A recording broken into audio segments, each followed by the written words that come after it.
Welcome to Fab Flavors with me Nobonita. Today I am going to show you a recipe of no bake mango cheesecake.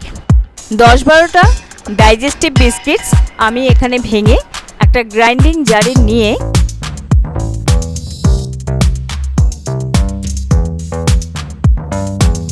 Powder বানিয়ে নেব।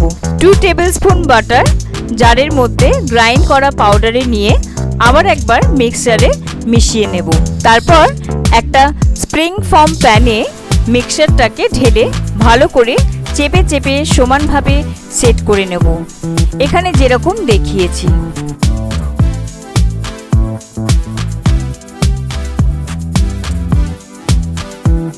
এটাকে set করার জন্য 1 ঘন্টা রেফ্রিজারেটরে রেখে দেব। একটা মিক্সিং বোলে হাফ কাপ হেভি ক্রিম নিয়ে বিটার দিয়ে খানিকটা বিট করে নেব। ঘরে বিটার যদি না থাকে তাহলে আপনারা একটা হ্যান্ড হুইস্কার দিয়ে মিক্সারটাকে বিট করে নিতে পারেন। তারপর 2 টেবিলস্পুন আইসিং সুগার দিয়ে আবার একবার বিট করে নেব। আইসিং সুগারের জায়গায় আপনারা পাউডার সুগারও নিতে পারেন। সেম মিক্সারে 1 কাপ হোমমেড ক্রিম চিজ নিয়ে আবার একবার বিটার দিয়ে বিট করে নেব। হোমমেড ক্রিম চিজের রেসিপি আপনারা আমার চ্যানেলে পেয়ে যাবেন। এরপর 1 টেবিলস্পুন মেল্টেড হোয়াইট চকলেট দিয়ে আবার বিট করে নেব।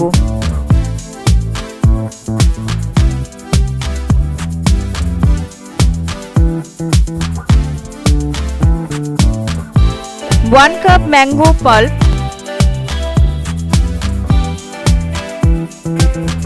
আর কিছুটা mango food colour with essence দিয়ে আবার বিট করব।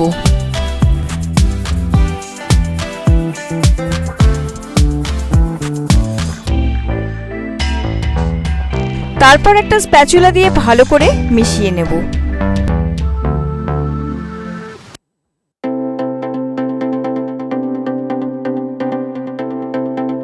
এবার ফ্রিজ থেকে মোল্ডটা বার করে সেট হয়ে যাওয়া বিস্কিটসের ওপর মিক্সচারটাকে ঢেলে দেব।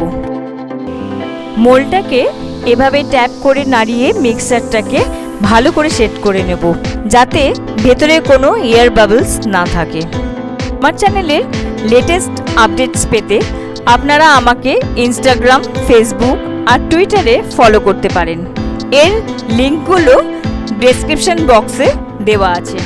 আমি এখানে একটা পাইপিং ব্যাগে থিক ম্যাঙ্গো পাল্প নিয়ে পাইপিং ব্যাগের মুখটা একটু ছোট করে কেটে নিচ্ছি।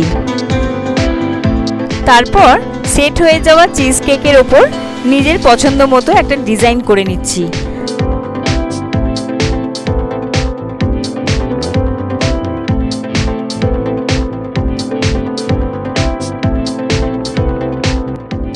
আট ঘন্টা বা ওভারনাইটের জন্য ফ্রিজারে রেখে দেব।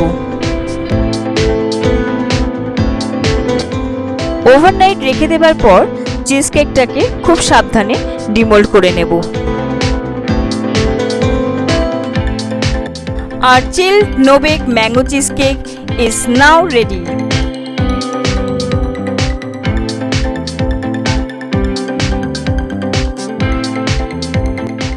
Do not forget to like, share and comment on this recipe. আমার নতুন বন্ধুরা আমার চ্যানেলটাকে অবশ্যই সাবস্ক্রাইব করবেন আর বেল আইকনটা প্রেস করে দেবেন, যাতে আমার নতুন রেসিপিগুলো সবার প্রথমে আপনাদের কাছে পৌঁছে যায়। Stay tuned with us.